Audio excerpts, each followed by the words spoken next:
Eduardo Mendes ajustou o nó da gravata pela terceira vez, enquanto esperava no saguão do escritório de advocacia mais caro de São Paulo.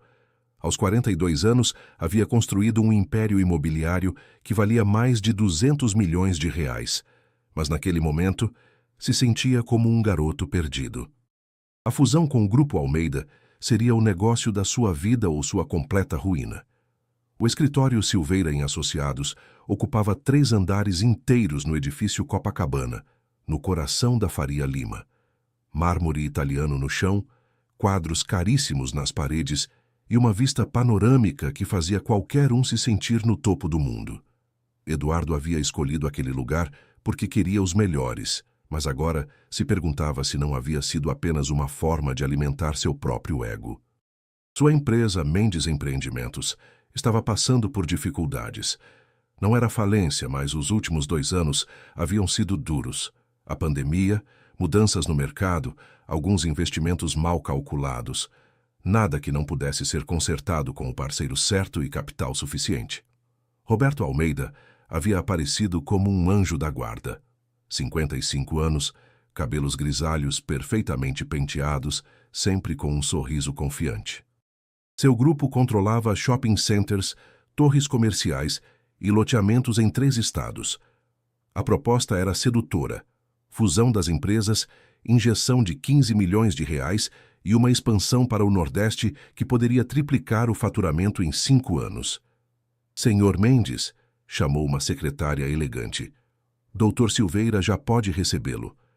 Eduardo seguiu por um corredor forrado de carpete até uma sala imensa. Atrás de uma mesa de mogno maciço, Marcelo Silveira o aguardava com uma pilha de documentos. Aos 60 anos, o advogado era uma lenda no mundo corporativo. Havia coordenado fusões bilionárias e nunca havia perdido um caso importante. Eduardo, meu caro, o grande dia chegou, disse Silveira levantando-se com um sorriso. Tudo pronto para assinar. Roberto já revisou tudo ontem. Só falta sua assinatura e vocês 2 poderão brindar o início de uma parceria histórica. Eduardo se sentou na poltrona de couro italiano, mas algo em seu estômago não estava bem. Não era nervosismo comum antes de um negócio importante, era algo mais profundo, mais instintivo. Doutor, posso dar uma última olhada nos contratos? Sei que já revisamos tudo, mas... Claro, claro. Muito prudente da sua parte, respondeu Silveira, embora Eduardo notasse um pequeno franzir na testa do advogado. Tomei a liberdade de destacar os pontos principais. Veja aqui. Silveira abriu o primeiro documento e começou a explicar rapidamente. Participação acionária. 51% para Almeida, 49% para Eduardo. Investimento inicial de 15 milhões. Gestão compartilhada dos projetos existentes. Expansão para Salvador e Recife no prazo de 18 meses. Perfeito, murmurou Eduardo, mas ainda sentia aquele desconforto. E onde fica estipulado meu direito de veto nas decisões estratégicas? Por uma fração de segundo, Silveira hesitou. Está tudo aqui na cláusula. Deixe-me encontrar. Ah, sim, página 15. Foi então que a porta da sala se abriu sem bater. Uma mulher de uns 30 anos entrou correndo, claramente agitada. Doutor Silveira, me desculpe a interrupção, mas há uma emergência com... Ela parou ao ver Eduardo. Oh, perdão, não sabia que tinha cliente. Marina, por favor, estamos em reunião. O que for pode esperar. É sobre o filho do senhor Tavares. Ele está no escritório e... Bem, está meio perdido. O pai dele está na reunião do 10º andar e... Silveira suspirou irritado. Onde está o menino? Na sala de espera dos funcionários. Não soubemos o que fazer com ele. Eduardo, que havia acompanhado a conversa em silêncio, se levantou. Não tem problema, doutor. Podemos dar uma pausa? Gostaria de dar uma caminhada, clarear a mente antes de assinar. Claro, claro, Marina, cuide do menino. Eduardo, que tal voltarmos em, digamos, 40 minutos? Perfeito. Eduardo saiu da sala, mas em vez de ir embora, resolveu conhecer melhor aquele escritório onde estava prestes a assinar o contrato mais importante de sua vida. Caminhou pelos corredores, observando o movimento, até chegar a uma área menos formal onde ficavam as salas dos funcionários. Foi ali que o viu. Um garoto de uns 8 anos, sentado numa cadeira que era grande demais para ele, balançando as pernas e olhando ao redor com curiosidade. Tinha cabelos castanhos despenteados e uma expressão inteligente. Vestia uma camiseta do Corinthians e tênis que já haviam visto dias melhores. "Oi", disse Eduardo se aproximando. "Você deve ser o filho do Sr. Tavares." O menino o olhou de cima a baixo, avaliando. "Oi, você é advogado também?" "Não, sou empresário." "Eduardo", disse estendendo a mão. "Miguel", respondeu o garoto apertando a mão com seriedade. "Meu pai está numa reunião lá em cima. Disse que ia demorar muito, então me trouxe." Eduardo se sentou numa cadeira próxima. "E o que você faz para passar o tempo?" Miguel deu de ombros. "Observo as pessoas. É interessante. Você sabia que tem pessoas aqui que fazem coisas que não deviam?" A resposta pegou Eduardo de surpresa. "Como assim?" "Tipo, tem um homem de cabelo branco que eu vi trocando uns papéis numa sala. Quando chegou outro homem, ele rapidinho botou uns papéis por baixo e mostrou outros. Achei estranho." Eduardo sentiu um frio na barriga. "Homem de cabelo branco?" "É, bem velhinho, usa óculos. Estava numa sala grande com vista para os prédios." A descrição batia perfeitamente com Silveira. Eduardo tentou manter a voz calma. "E você tem certeza do que viu?" Miguel assentiu com convicção. "Tenho sim. Meu pai sempre me disse para prestar atenção nos detalhes. Ele diz que as pessoas mostram uma coisa, mas às vezes fazem outra." Eduardo sentiu o coração acelerar. "Miguel, você poderia me mostrar qual sala era?" O menino o estudou por um momento. "Você não vai me meter em encrenca, né?" "Prometo que não." Miguel se levantou e fez sinal para Eduardo segui-lo. Caminharam discretamente pelos corredores até chegarem próximo à sala de Silveira. A porta estava entreaberta e dava para escutar vozes. Miguel apontou. "É essa sala ali. Foi onde eu vi." Eduardo se aproximou cuidadosamente e espiou pela fresta. Silveira estava ao telefone, e sobre a mesa estavam duas pilhas de documentos distintas. O advogado falava em voz baixa, mas Eduardo conseguiu captar algumas palavras. "Não vai perceber. Tudo preparado. Quando assinar, já era." Eduardo recuou rapidamente, o sangue fervendo. Voltou para onde Miguel o esperava. "Miguel, muito obrigado. Você pode ter me salvado de um grande problema." O garoto sorriu. "De nada. Meu pai sempre diz que temos que ajudar as pessoas boas. Seu pai é um homem sábio. Agora preciso cuidar de uma coisa, mas você me fez um favor muito importante." Eduardo voltou para a sala de espera formal, a mente trabalhando a 1000 por hora. Se Miguel estava certo, Silveira estava preparando algum tipo de golpe. Mas como provar? Como descobrir o que realmente estava naqueles contratos? Precisava de um plano. 15 minutos depois, Eduardo voltou à sala de Silveira. O advogado o recebeu com o mesmo sorriso confiante. "Pronto para fazer história, Eduardo?" "Quase. Doutor Silveira, tenho uma pequena solicitação. Meu contador está a caminho. Gostaria que ele desse uma última revisada nos números antes de assinarmos. Questão de procedimento padrão." Silveira franziu a testa. "Eduardo, não acredito que seja necessário. Tudo já foi revisado 3 vezes." "Entendo perfeitamente, mas é uma questão de tranquilidade pessoal. 15 milhões é muito dinheiro, mesmo para mim. Bem, se insistir... Mas Roberto não vai gostar, ele tem compromissos." "Será rápido, 1 hora no máximo." Silveira suspirou. "Está bem, vou avisar Roberto." Pegou o telefone. "Roberto, sim, uma pequena complicação. Não, nada sério, só uma última revisão. Entendo sua preocupação. Sim, será rápido." Quando desligou, Eduardo notou que o advogado parecia ligeiramente nervoso. Ele não ficou muito feliz, mas entendeu. "Vou deixar os contratos aqui para seu contador. Preciso resolver uns assuntos em outra sala." Assim que Silveira saiu, Eduardo agiu rapidamente. Procurou pela sala, mas não encontrou nenhum documento diferente dos que já havia visto. Então se lembrou das palavras de Miguel. Tinha visto Silveira trocando papéis. Verificou as gavetas da mesa, trancadas. Olhou ao redor e notou uma pequena mesa lateral onde havia uma pasta discreta. Abriu-a e seu sangue gelou. Ali estava outro contrato, igual ao que ele ia assinar, mas com diferenças cruciais. No documento que Silveira havia lhe mostrado, Eduardo ficaria com 49% da empresa. No documento da pasta, sua participação era de apenas 30%. Além disso, havia cláusulas que lhe davam direitos de veto sobre decisões importantes. No documento escondido, esses direitos não existiam. Mais chocante ainda, havia uma terceira empresa envolvida na negociação, algo que nunca havia sido mencionado. Uma empresa das Ilhas Cayman que ficaria com 20% do negócio. Eduardo fotografou tudo rapidamente com seu celular. Quando Silveira voltou 10 minutos depois, encontrou Eduardo sentado calmamente na poltrona, aparentemente esperando. Seu contador chegou? Perguntou o advogado. Mudei de ideia, disse Eduardo levantando-se. Não vou precisar dele. Silveira pareceu aliviado. Ótimo, então podemos proceder? Na verdade, não. O sorriso do advogado desapareceu. Como assim? Eduardo tirou o celular e mostrou as fotos que havia tirado.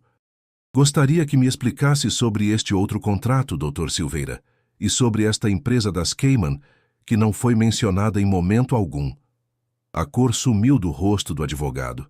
Por alguns segundos ele ficou em silêncio, claramente tentando formular uma resposta. Eduardo, acredito que há um mal-entendido. O mal-entendido é seu se achou que eu ia cair nessa. Quanto Roberto está pagando pela armação? Ou vocês dois estão dividindo tudo? Silveira se endireitou, recuperando parte da compostura. Não sei do que está falando. Esses documentos que você fotografou são rascunhos antigos. Rascunhos? Com data de hoje? Com assinatura de Roberto? Eduardo se aproximou da mesa e pegou os contratos originais. Sabe o que vou fazer agora? Vou ligar para a Ordem dos Advogados e para a Polícia Civil. Fraude documental é crime. Espere. Silveira levantou as mãos. Podemos conversar sobre isso.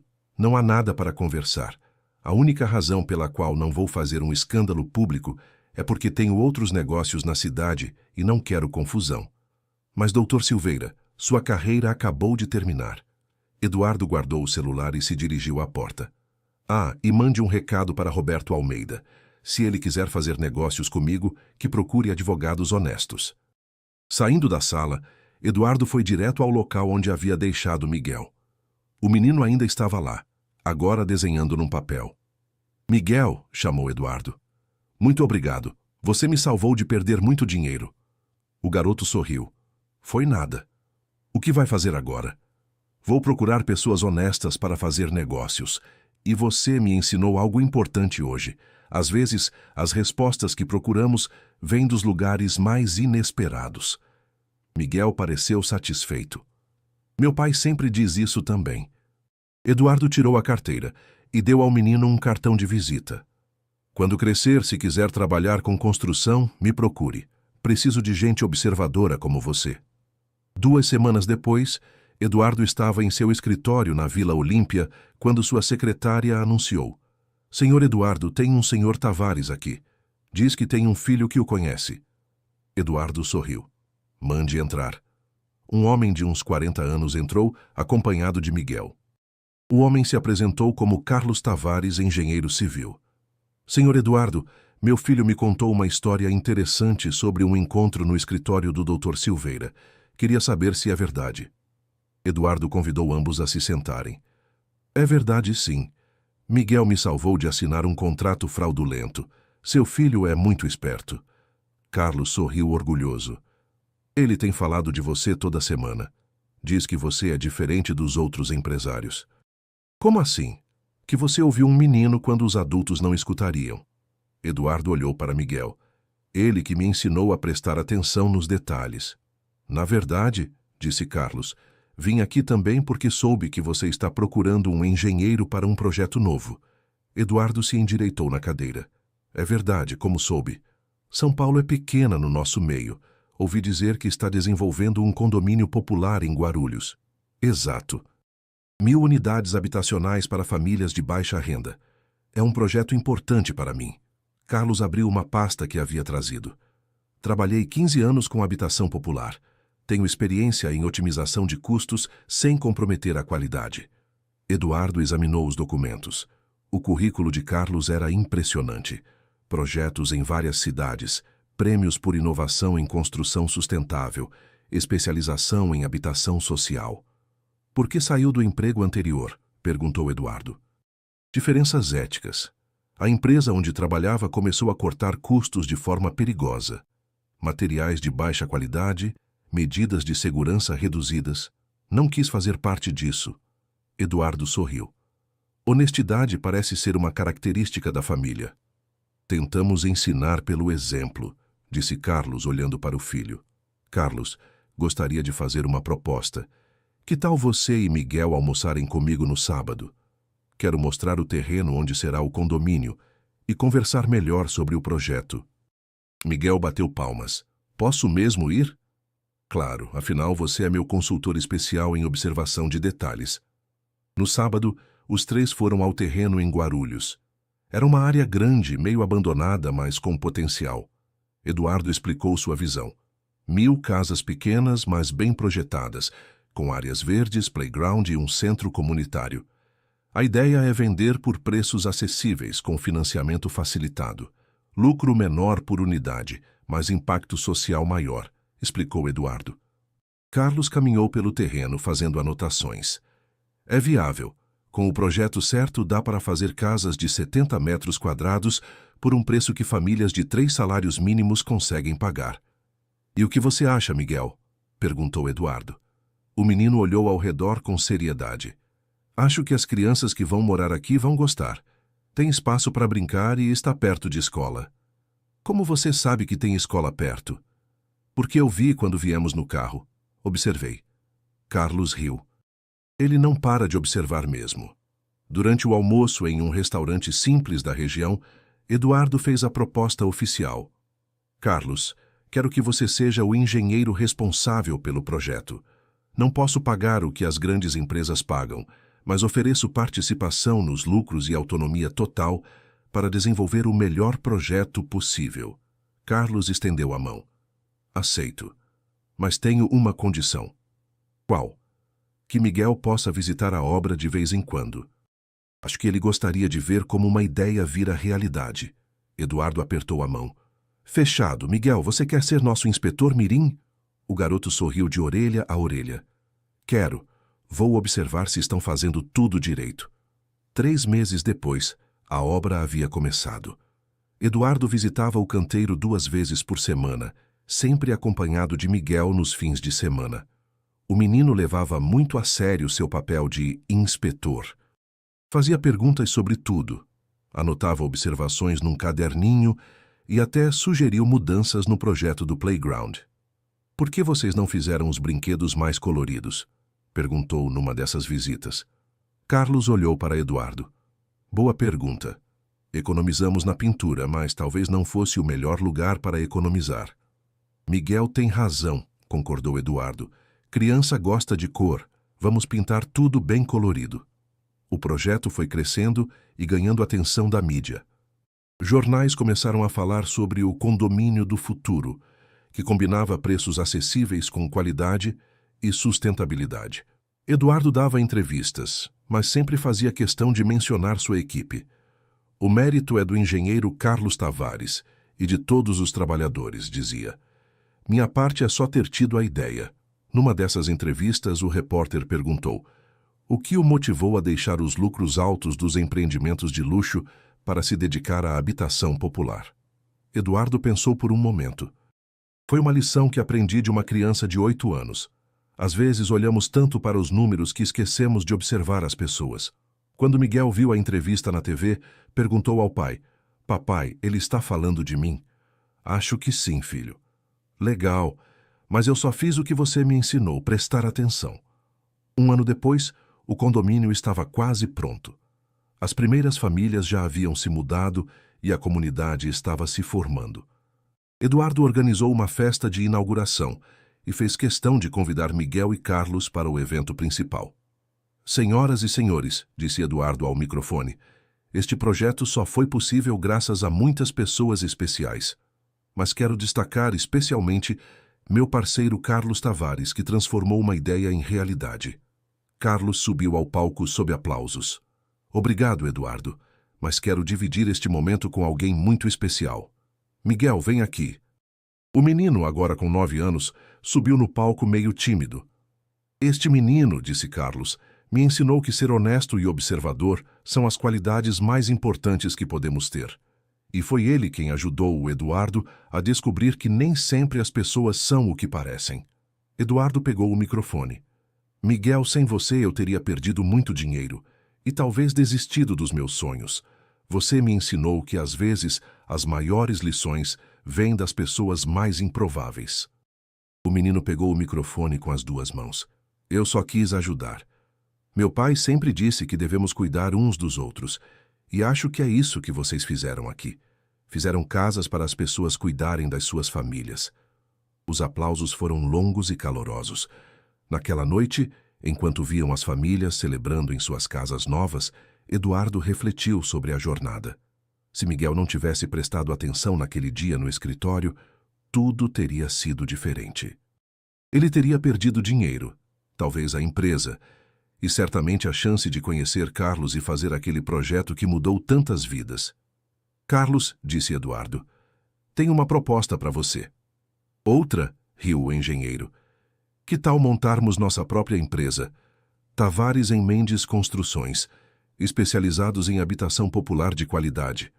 Carlos estendeu a mão. E qual seria o cargo do Miguel? Eduardo sorriu. Diretor de observação e honestidade. Miguel, que havia escutado a conversa, disse: aceito, mas só se puder continuar indo na escola. Claro, riram os 2 homens. 5 anos depois, Tavares Mendes havia construído mais de 5.000 casas populares em 3 estados. Miguel, agora com 14 anos, ainda visitava as obras e havia se tornado uma espécie de mascote da empresa. Sua capacidade de observação havia ajudado a detectar problemas em projetos e até irregularidades em fornecedores. Pai, disse Miguel certo dia, quando crescer quero estudar engenharia como você. Por quê? Perguntou Carlos. Porque quero continuar construindo casas para as pessoas, mas também quero estudar direito. Direito? Por quê? Miguel pensou por um momento. Para ter certeza de que ninguém vai enganar as pessoas como aquele advogado, tentou enganar o tio Eduardo. Eduardo, que estava presente na conversa, sentiu um nó na garganta. Miguel, você continua me surpreendendo. Tio Eduardo, posso fazer uma pergunta? Claro. Você nunca mais soube do Dr. Silveira? Eduardo sorriu tristemente. Soube sim. Perdeu a licença para advogar. Parece que não era a primeira vez que fazia esquemas como aquele. E o Sr. Almeida? Descobri depois que ele estava com sérios problemas financeiros. A fusão era, na verdade, uma forma de ele se salvar usando meu dinheiro. Miguel assentiu sério. Então eu ajudei mesmo. Você salvou minha vida, Miguel. E não só a minha. Salvou a vida de todas essas famílias que agora têm casa própria. Naquela noite, Eduardo estava em seu apartamento quando recebeu um telefonema. Era de um repórter da revista Exame. Senhor Eduardo, soubemos que sua empresa está sendo indicada para o Prêmio Empresário Social do Ano. Pode nos dar uma declaração? Eduardo pensou por um momento. Posso, mas quero que entendam uma coisa. Tudo começou quando um menino de 8 anos me ensinou a prestar atenção nos detalhes. Às vezes, as maiores oportunidades e os maiores perigos estão bem na nossa frente, mas só conseguimos vê-los se pararmos para observar de verdade. Interessante. Pode nos contar mais sobre essa história? Posso. É uma história sobre honestidade, observação e sobre como uma criança pode mudar o destino de muitas pessoas. E Eduardo contou toda a história, desde o encontro no escritório de advocacia até a construção dos condomínios populares. A reportagem foi capa da revista e ajudou a inspirar outros empresários a investir em habitação social. Miguel virou uma pequena celebridade, dava entrevistas para jornais infantis e até participou de um programa de TV sobre jovens que fazem a diferença. Miguel, perguntou a apresentadora, qual conselho você daria para outras crianças? O garoto pensou com seriedade. Acho que devemos sempre prestar atenção no que está acontecendo ao nosso redor. E quando vemos alguma coisa errada, devemos falar para alguém em quem confiamos. Não para meter os outros em confusão, mas para ajudar. E o que você aprendeu com toda essa experiência? Que os adultos às vezes se complicam muito. Eles inventam contratos enormes, usam palavras difíceis, fazem reuniões que duram horas. Mas no fundo, tudo se resume a uma coisa simples: ser honesto. 10 anos depois da primeira vez que se conheceram no escritório de advocacia, Eduardo, Carlos e Miguel, agora com 18 anos e prestes a entrar na faculdade, se encontraram para comemorar. A Tavares Mendes havia se tornado uma das maiores construtoras de habitação popular do país. Miguel, disse Eduardo, ainda lembra do dia em que nos conhecemos? Claro que lembro. Você estava nervoso, o advogado estava tentando te enganar, e eu só fiz o que meu pai me ensinou, observar. E o que você observa agora? Miguel olhou ao redor do restaurante onde estavam jantando.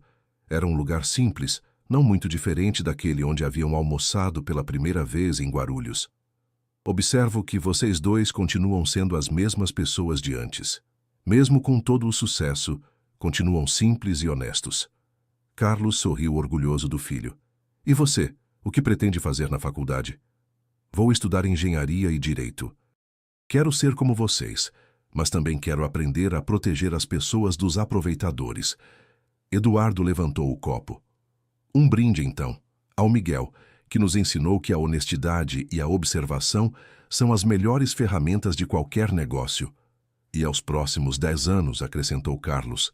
E a todas as famílias que ainda vamos ajudar, completou Miguel. Naquela noite, voltando para casa, Eduardo refletiu sobre como sua vida havia mudado completamente por causa de um encontro casual com um menino observador.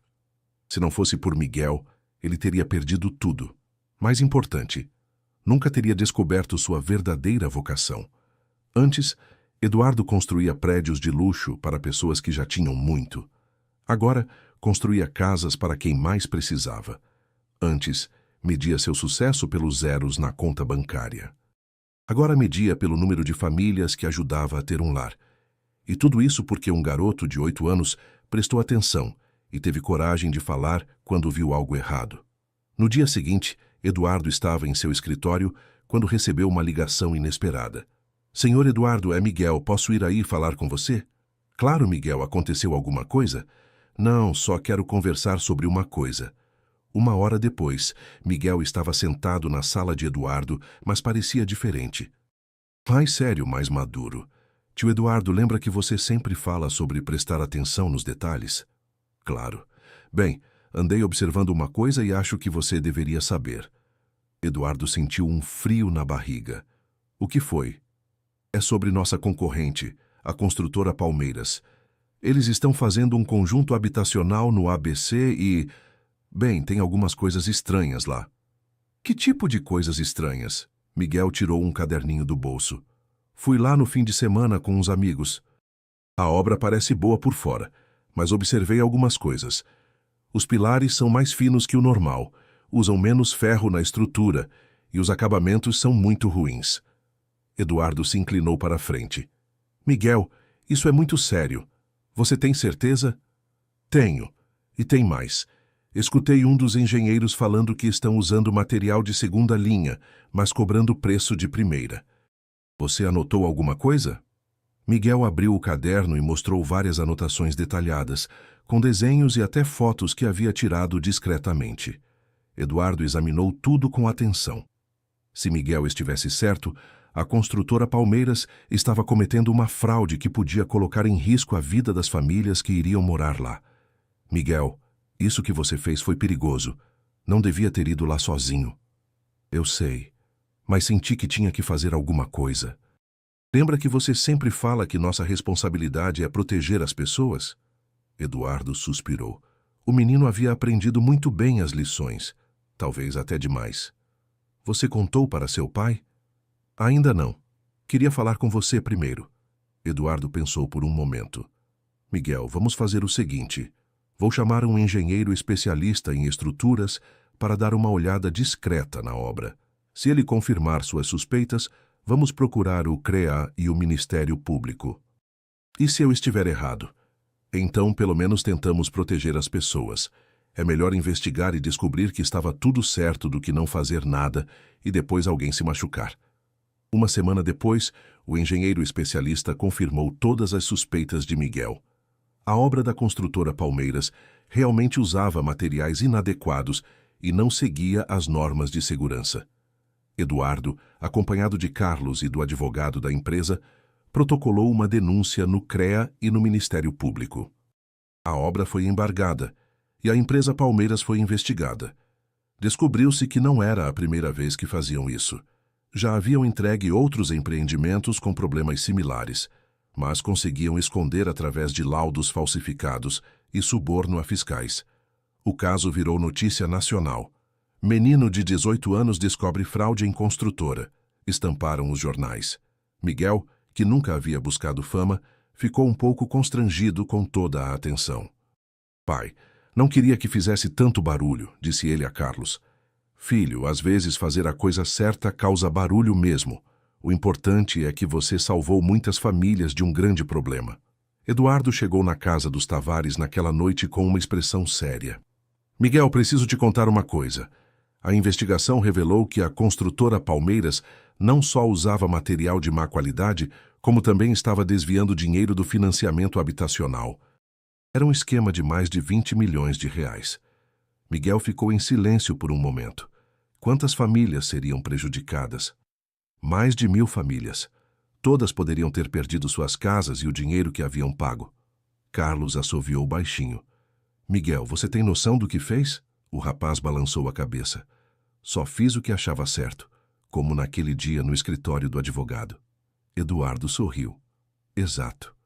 E, por causa disso, quero fazer uma proposta oficial. Que proposta? Quero que você trabalhe conosco oficialmente, durante as férias da faculdade e durante os fins de semana, quando puder, como consultor de fiscalização e ética. Miguel olhou para o pai. O que você acha, pai? Acho que você nasceu para isso, filho. Mas a decisão é sua. Aceito, disse Miguel, mas tenho algumas condições. Eduardo riu. Já está negociando o salário. Não é sobre dinheiro. Primeira condição. Quero que criemos um programa para ensinar outras crianças e jovens a observar e denunciar irregularidades. Segunda. Quero que parte do meu salário seja destinado para uma fundação que ajude famílias que foram vítimas de construtoras desonestas. Eduardo e Carlos trocaram um olhar de admiração. Miguel, disse Eduardo, você nunca deixa de me surpreender. Aceito suas condições. Na verdade, acho que são brilhantes. 2 anos depois, o Projeto Miguel havia se tornado referência nacional. Jovens de todo o país eram treinados para identificar irregularidades em obras públicas e privadas. O programa havia detectado mais de 50 casos de fraude e salvado milhões em dinheiro público. Miguel, agora no 3º ano de engenharia, se tornou palestrante em universidades e congressos. Sua história inspirava jovens a se envolverem em questões sociais. A pergunta que mais me fazem, disse ele numa palestra na USP, é como consegui perceber que algo estava errado naquele escritório quando tinha apenas 8 anos. A resposta é simples. Meu pai me ensinou a prestar atenção. Não em celulares, não em jogos, mas no que estava acontecendo ao meu redor. Mas qualquer criança pode fazer isso? Claro que pode. Crianças são naturalmente observadoras. O problema é que os adultos, muitas vezes, não levam a sério o que elas falam. Se mais adultos ouvissem as crianças, teríamos um mundo com menos corrupção. Após a palestra, uma estudante se aproximou de Miguel. Desculpa incomodar, mas sou jornalista da Folha de São Paulo. Estou escrevendo uma matéria sobre jovens que fazem a diferença. Posso fazer algumas perguntas? Claro. O que você diria para empresários que querem ser mais éticos? Miguel pensou por um momento. Que ética não é uma escolha de marketing, é uma forma de viver. Quando você é honesto nos pequenos detalhes, acaba sendo honesto nas coisas grandes também. E para jovens que querem seguir seu exemplo, que comecem observando sua própria escola, seu bairro, sua família. Sempre tem algo que pode ser melhorado. E quando virem algo errado, falem. Procurem um adulto de confiança e falem. Uma última pergunta. Você se arrepende de ter falado sobre o advogado naquele dia? Nunca, porque aprendi que o silêncio diante da injustiça é cumplicidade. E eu não quero ser cúmplice de nada que machuque as pessoas. Naquele mesmo mês, Eduardo recebeu um convite inesperado. O Ministério das Cidades queria contratá-lo para coordenar um programa nacional de habitação popular. Seria o maior projeto de sua carreira. 100.000 casas em 5 anos em todo o território nacional. É uma oportunidade única, disse Carlos, quando Eduardo lhe contou. Podemos levar nossa experiência para o país inteiro, mas é também uma responsabilidade enorme. E tenho medo de como funcionam as coisas em Brasília. Por isso mesmo você deveria aceitar, para mostrar que é possível fazer as coisas direito. Eduardo pensou por alguns dias. Finalmente, tomou uma decisão. Aceito o convite, mas com uma condição. Quero levar uma equipe completa. Você como engenheiro principal e Miguel como coordenador de fiscalização e transparência. Miguel vai aceitar largar a faculdade. Não vai precisar largar. Pode terminar o curso em Brasília e trabalhar meio período. Quando fizeram a proposta para Miguel, ele ficou em silêncio por um longo tempo. É uma oportunidade incrível, disse finalmente. Mas tenho medo. Medo de quê? Perguntou o pai. De não conseguir, de decepcionar vocês. Brasília é diferente de São Paulo, lá tem políticos, lobistas, pessoas muito poderosas, e eu sou só um estudante. Eduardo pôs a mão no ombro do rapaz. Miguel, você já enfrentou advogados corruptos e construtoras desonestas. Acha mesmo que políticos são mais espertos que você? Miguel sorriu. Quando você coloca assim... Além disso, não vai estar sozinho. Vamos formar uma equipe. E nossa experiência mostra que honestidade e transparência sempre vencem no final. 3 meses depois, a equipe estava instalada em Brasília. Eduardo havia alugado uma casa grande, onde todos pudessem morar juntos durante a semana, voltando para São Paulo nos fins de semana. O programa habitacional começou com dificuldades. Havia resistência de fornecedores acostumados com esquemas, pressão de políticos que queriam indicar empresas específicas e burocracia infinita. Mas a equipe persistiu. Miguel criou um sistema de monitoramento online onde qualquer cidadão podia acompanhar o andamento das obras. Câmeras ao vivo nos canteiros, publicação dos contratos, prestação de contas semanal. Transparência total, explicou ele numa coletiva de imprensa. Queremos que todo brasileiro saiba exatamente como está sendo gasto o dinheiro público. Alguns políticos reclamaram. Isso é excessivo, dizia um deputado. Vai atrapalhar o andamento dos trabalhos. Miguel respondeu na mesma coletiva. Com todo respeito, deputado, quem não tem nada a esconder não se incomoda com transparência. A frase virou meme nas redes sociais e Miguel ganhou ainda mais popularidade. No primeiro ano do programa, foram construídas 15.000 casas, 0 casos de corrupção detectados, todas as obras dentro do prazo e do orçamento. Como vocês conseguem? Perguntou um jornalista. Eduardo respondeu. Selecionamos fornecedores pela competência e honestidade, não por indicação política. Fiscalizamos tudo em tempo real. E temos um jovem de 20 anos que enxerga coisas que nós, adultos, às vezes perdemos. No segundo ano, o programa ganhou reconhecimento internacional. Delegações de outros países vinham ao Brasil para conhecer o modelo. Miguel, agora formado em engenharia e cursando direito, se tornou o brasileiro mais jovem a receber o Prêmio Mundial de Transparência. Este prêmio não é meu, disse ele no discurso de aceitação. É de todas as famílias que agora têm casa própria. É do meu pai que me ensinou a observar. É do Eduardo que me deu oportunidades. E é de todas as crianças que um dia vão crescer e mudar o mundo. No terceiro ano, algo inesperado aconteceu. Miguel estava revisando os contratos de uma nova licitação quando notou algo estranho. Os preços de uma empresa eram 30% mais baixos que os concorrentes. Isso pode ser dumping, disse ele para Eduardo. Ou podem estar planejando usar material inferior. O que você sugere? Que façamos uma auditoria surpresa antes de assinar qualquer coisa. A auditoria revelou que a empresa realmente planejava usar material de baixa qualidade. Pior, descobriram que havia um esquema envolvendo alguns funcionários do próprio ministério. Miguel, disse Carlos, essa é a situação mais séria que já enfrentamos. Tem gente muito poderosa envolvida. E daí? Respondeu Miguel. Poder não dá direito a roubar. A denúncia criou um escândalo político. 3 funcionários do ministério foram demitidos, a empresa foi banida das licitações e alguns políticos foram investigados. Eduardo e sua equipe sofreram pressão para abafar o caso. Vocês estão criando problemas desnecessários, disse um subsecretário. Essas coisas sempre existiram. Por que vocês têm que ser diferentes? Miguel respondeu. Porque nossa função não é manter o sistema corrupto funcionando. É construir casas para pessoas que precisam, e essas pessoas merecem honestidade. O caso chegou ao Supremo Tribunal Federal. Miguel foi chamado para depor como testemunha. Senhor Miguel, perguntou um ministro, o senhor tem apenas 21 anos. Como desenvolveu essa sensibilidade para detectar irregularidades? Excelência, foi observando adultos desde criança. Percebi que muitos fazem coisas que sabem que são erradas, mas justificam dizendo que todo mundo faz, ou que sempre foi assim. Eu nunca aceitei essas justificativas. E o que o motiva a continuar denunciando, mesmo sob pressão?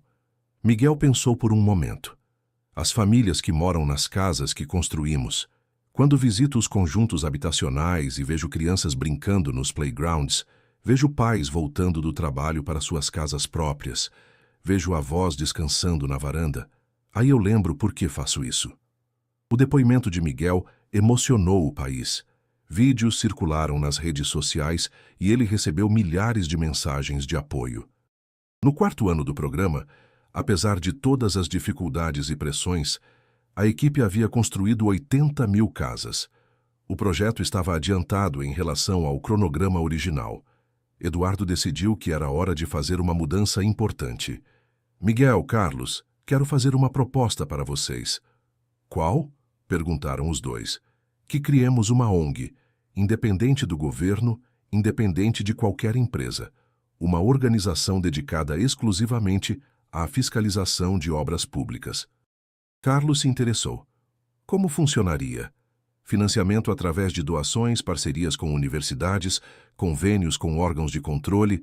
Nossa missão seria viajar pelo país inteiro, fiscalizando obras, treinando pessoas, denunciando irregularidades. Miguel ficou em silêncio por um momento. Eduardo, isso significaria abrir mão de muito dinheiro. Você tem certeza? Tenho. Estes 4 anos em Brasília me mostraram que nossa verdadeira vocação não é ganhar dinheiro. É proteger o dinheiro público e garantir que as obras beneficiem realmente as pessoas. E como vamos nos sustentar? Eduardo sorriu. Vendendo a Tavares em Mendes. Carlos quase engasgou com o café. Vender a empresa? Vender para os próprios funcionários. Criar uma cooperativa. O dinheiro da venda financia a ONG pelos próximos 10 anos. Miguel olhou para o pai. O que você acha, pai? Carlos respirou fundo. Acho que é a coisa mais louca e mais corajosa que já ouvi. E, por isso mesmo, acho que devemos fazer. 6 meses depois nascia a Fundação Miguel Tavares para a Transparência na Construção Civil, com sede em Brasília e escritórios regionais em 10 capitais. Miguel, aos 22 anos, se tornou o presidente mais jovem de uma organização de fiscalização no país. Sua primeira decisão foi criar o Programa Jovens Observadores, que treinava estudantes de todo o Brasil para identificar irregularidades em obras públicas. A ideia é simples, explicou ele numa entrevista. Se uma criança de 8 anos pode descobrir uma fraude milionária, imagine o que 1000 jovens treinados podem fazer. O programa explodiu em popularidade. Em menos de um ano, tinha participantes em todos os estados. Universidades começaram a oferecer disciplinas sobre ética na construção civil e o modelo brasileiro virou referência mundial.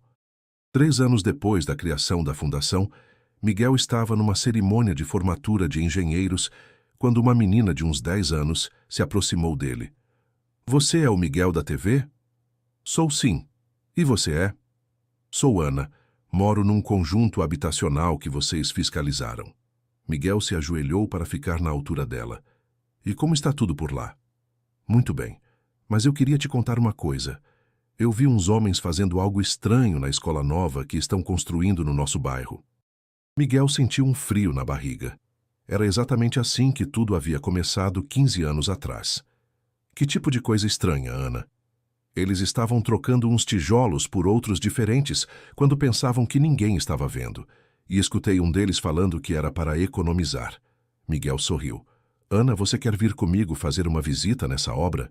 A menina assentiu animada. Posso mesmo? Claro.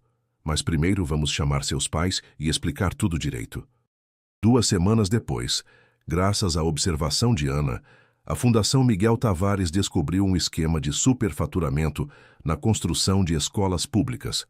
O caso envolveu mais de 50 milhões de reais e resultou na prisão de 15 pessoas. Miguel, disse Carlos naquela noite, você percebe o que está acontecendo? O quê? Você está inspirando uma nova geração. Essas crianças estão aprendendo que podem fazer a diferença. Miguel sorriu. Acho que esse sempre foi o objetivo, pai. Mostrar que qualquer pessoa, não importa a idade, pode ajudar a tornar o mundo mais honesto. Naquela noite, Miguel estava em seu apartamento em Brasília, quando recebeu uma ligação de Eduardo. Miguel, liga a televisão no canal de notícias. Miguel ligou e viu sua própria foto na tela. O apresentador falava sobre uma pesquisa nacional que havia sido divulgada. A Fundação Miguel Tavares é considerada pela população brasileira como a organização mais confiável do país. Com 93% de aprovação, supera até mesmo os bombeiros e a Receita Federal. Miguel desligou a TV e ligou de volta para Eduardo. Viu? Disse Eduardo. Você conseguiu. Conseguiu o quê? Provar que é possível mudar o sistema. Quando você tinha 8 anos e me contou sobre aquele advogado, eu pensei que você era apenas uma criança observadora. Hoje vejo que você é muito mais que isso. Você é alguém que consegue inspirar outros a serem honestos. Miguel ficou em silêncio por um momento. Eduardo, posso te contar uma coisa que nunca contei para ninguém? Claro. Naquele dia no escritório eu tinha medo de falar. Meu pai sempre me dizia para observar, mas nunca havia me metido nos assuntos dos adultos. Quando vi você ali, nervoso, prestes a assinar aqueles papéis, eu sabia que algo estava errado, mas demorei muito tempo para decidir se ia falar ou não. O que te fez decidir? Você foi educado comigo. Não me tratou como uma criança chata. Conversou comigo como se eu fosse importante. Isso me deu coragem. Eduardo sentiu um nó na garganta. Miguel, você sabe que mudou minha vida completamente? E você mudou a minha. Antes de te conhecer, eu era só uma criança observadora. Depois aprendi que observar sem agir não adianta nada. 5 anos depois dessa conversa, Miguel estava no aeroporto de Brasília, se preparando para viajar para Genebra. Havia sido convidado pela ONU para apresentar o modelo brasileiro de fiscalização participativa para representantes de 50 países. Carlos e Eduardo foram se despedir dele no aeroporto. Filho, disse Carlos, você lembra do que eu te ensinei quando era pequeno? A prestar atenção nos detalhes. Exato. Mas você aprendeu algo que eu nunca imaginei que pudesse ensinar. Como usar essas observações para melhorar o mundo. Eduardo abraçou Miguel. Quando você voltar, temos que conversar sobre o futuro da fundação. Por quê? Porque está na hora de você pensar em política. Miguel fez uma careta. Política? Eu? Por que não? O país precisa de gente honesta no Congresso, e você já provou que consegue fazer a diferença. Vou pensar, disse Miguel, mas primeiro quero terminar este projeto internacional. Em Genebra, Miguel apresentou o modelo brasileiro de fiscalização cidadã para uma plateia de diplomatas, técnicos e especialistas em desenvolvimento urbano. Tudo começou, disse ele na apresentação, quando uma criança de 8 anos viu algo que os adultos não viam. Ou melhor, que os adultos preferiram não ver. Nossa experiência mostra que a corrupção na construção civil pode ser drasticamente reduzida com 3 elementos simples: transparência total, participação cidadã e educação desde a infância.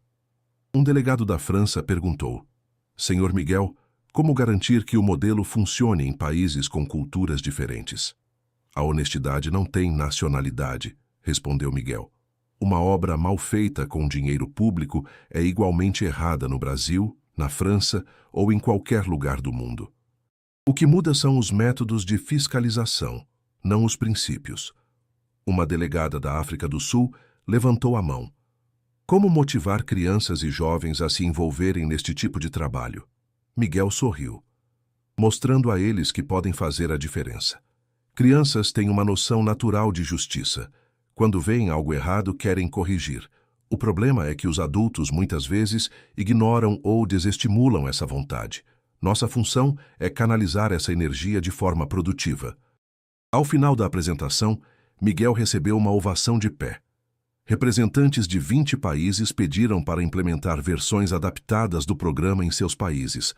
Naquela noite, sozinho no hotel em Genebra, Miguel ligou para casa. Pai, acho que encontrei minha próxima missão. Qual? Levar nosso modelo para outros países. Há muito trabalho a ser feito no mundo todo. Carlos riu.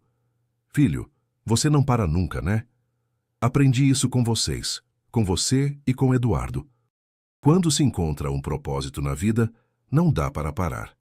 2 anos depois, a Fundação Miguel Tavares havia se expandido para 12 países. Miguel dividia seu tempo entre o Brasil e viagens internacionais, sempre acompanhado de sua equipe.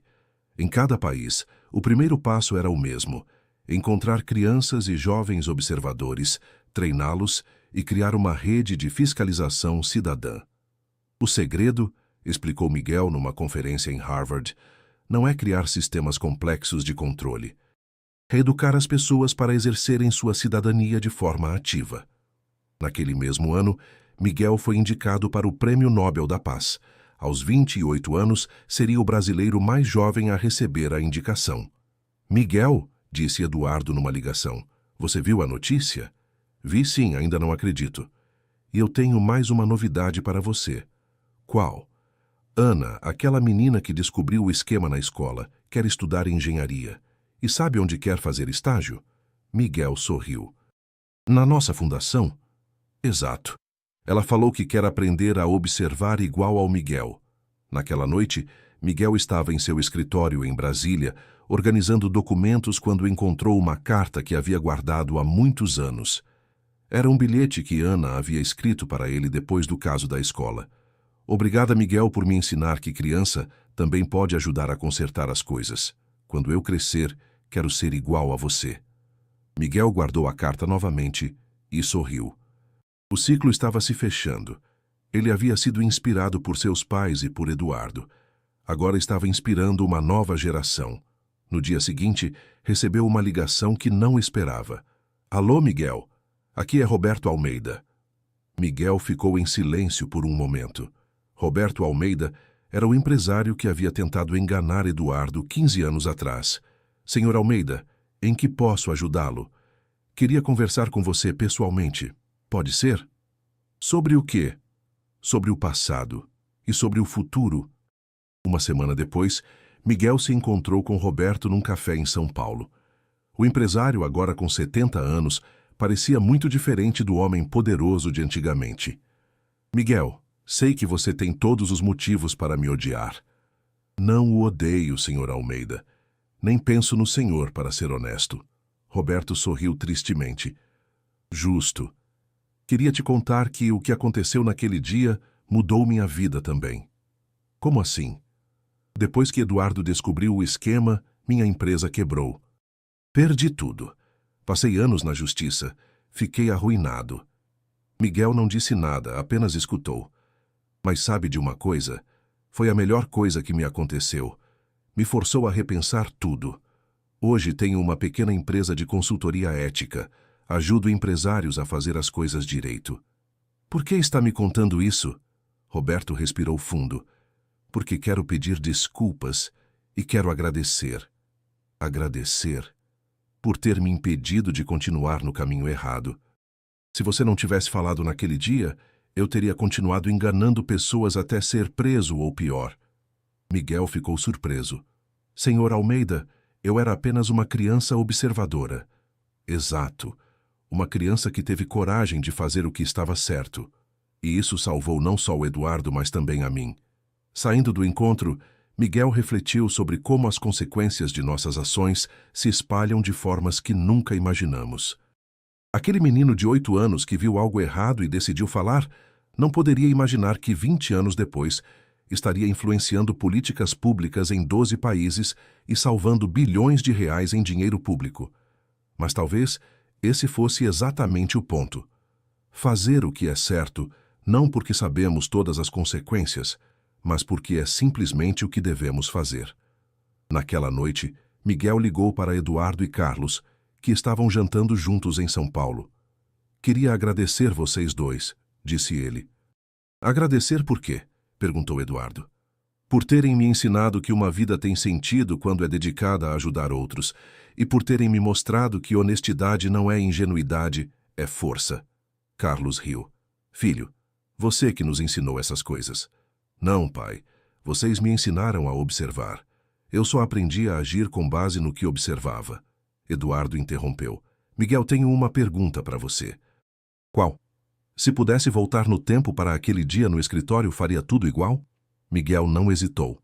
Faria igual, mas chegaria mais cedo para observar melhor. Os três riram, e naquele riso estava resumida toda a jornada. Um menino que prestou atenção, 2 homens que souberam escutar e milhares de famílias que se beneficiaram dessa combinação simples mas poderosa. Anos depois, Miguel escreveria em suas memórias: aprendi que mudar o mundo não requer superpoderes. Requer apenas 3 coisas: observar com atenção, ter coragem de falar quando algo está errado e perseverar mesmo quando parece que ninguém está escutando. Porque sempre tem alguém escutando, e às vezes essa pessoa é exatamente quem pode fazer a diferença. Obrigado por assistir este vídeo. Se esta história tocou o seu coração, não esqueça de dar like e se inscrever no canal. Sua participação é muito importante para mim. Escreva um comentário contando seu nome e de que lugar escuta minhas histórias. Um grande abraço e até a próxima.